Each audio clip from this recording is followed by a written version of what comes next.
ભરૂચની દૂધધારા ડેરીની ચૂંટણીનું રાજકારણ ગરમાયું છે। ચૂંટણીને લઈ ભાજપના મેન્ડેટ બાદ ભાજપના બે દિગ્ગજો આમને સામને આવ્યા છે। અરુણસિંહ રાણાએ પાર્ટી મેન્ડેટ વિરુદ્ધ ઉમેદવારો ઉતાર્યા છે અને પીછેહટથી ઇનકાર કર્યો છે।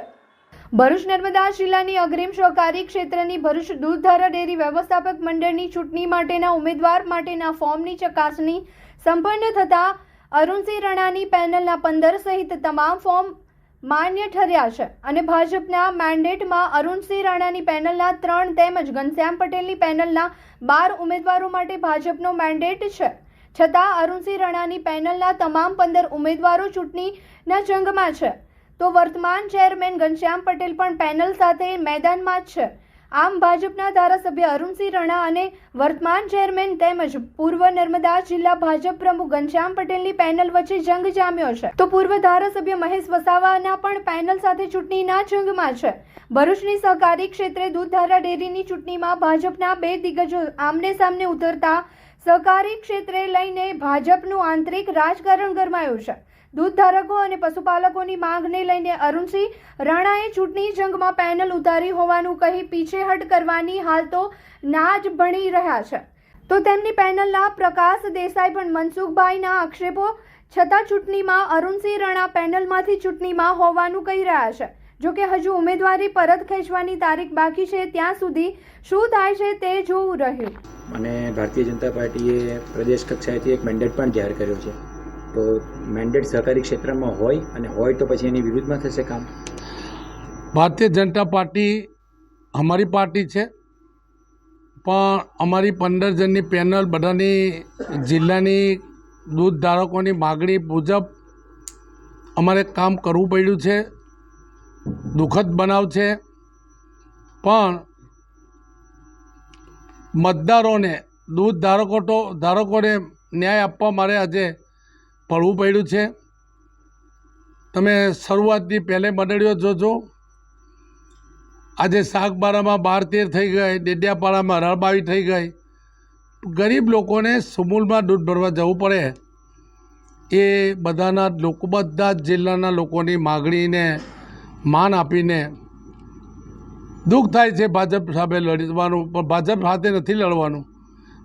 અમારે તો સિદ્ધાંતો ભાજપના છે, એ જ પ્રમાણે અમે આગળ વધવાનું છે। સર, તમારી પેનલને જીતવાનો કેટલો વિશ્વાસ છે? અમારી પેનલ જીતવાની જ છે।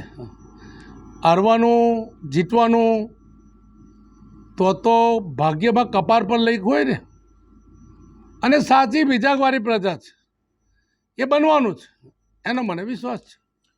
વડીલે મને સૂચન કર્યું છે, મારી આંખ ખોલી છે, તો હું ટૂંક સમયમાં તાલુકા પંચાયતના સભ્યપદેથી મારું રાજીનામું આપી અને એક સભ્યપદ પાર્ટીના શિસ્તની ઉપર રિઝર્વ રહીશ।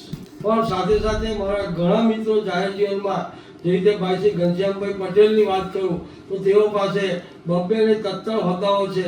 માનનીય વડીલને મેં આજે વિનંતી કરું સાંસદશ્રીને કે આ બાબતે પણ ધ્યાન દોરે। ઘનશ્યામભાઈ પાસે 2 સંસ્થાઓ જિલ્લાની મહત્વની હોવા છતાં તેઓના દીકરા સાગરભાઈ પણ દૂધધારા ડેરીના ડિરેક્ટર રહી ચૂક્યા છે, તો મને આશા પણ છે કે મનસુખભાઈ વડીલ સાંસદશ્રી બહુ તટસ્થ અને આખા બોલા છે, એટલે આ બાબતે પણ ધ્યાન દોરી અને આ બાબતનું પણ નિરાકરણ આવશે। પ્રકાશભાઈ, હમણાં જ અરુણસિંહ રાણા એવું બોલ્યા કે ભાઈ 15 ઉમેદવાર હવે પાછી હદ નહીં કરે, એની સાથે તમે એવું બોલ્યા કે અમને જો પાર્ટી કહેશે મેન્ડેટ બીજાને આપીને જીતાડશો તો અમે એની માટે લડીશું। હું પાર્ટીથી ભારતીય જનતા પાર્ટીમાં આવ્યો છું અને અમે પાર્ટીની શિસ્તને વળેલા છે। બધામાં એવું છે, એમાં વ્યક્તિગત મારા ઝોન પૂરતી વાત છે, મારા ઝોનમાં એમને શિસ્તની વાત કરી, લડવાના છે એ વાત નક્કી છે, પણ એમને શિસ્તની વાત કરી, બીજું કઈ વાત કરી નથી, એટલે પ્રશ્ન નથી। ના, એટલે તમે એ કીધું ને કે 15 ભાજપના જ છે, લડશે જ કે પાછી યાદ નહીં કરે। એમાં મેં કહ્યું ને કે બીજો મારી જગ્યાએ મારા ઝોનમાં બીજો કોઈ ભારતીય જનતા પાર્ટીની વિચારસરણી ઉમેદવાર આપશે તો હું એને જીતાય, તો થવાના તો 15 જ છે ને। તમારી પેનલ માંથી એક ઓછો થઈ જાય ને, જગ્યાએ ભાઈ આવે 15, તમારી પેનલ માંથી એક ઓછો થઈ જાય ને, 15 માંથી 14 થઈ જાય। ભાજપનો જ આવશે, અમે ભાજપના છે।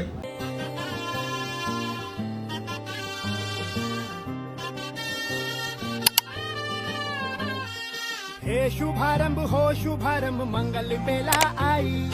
सपनों की डहरी बिजली की बाजी रे शहनाई शहनाई शहनाई રાસ રચીલ્યો સાજ સજીલ્યો શુભ ઘડી છે આવી આછા આછા ટમટમાતા શમણાઓ છે લાવી ઓ લાવી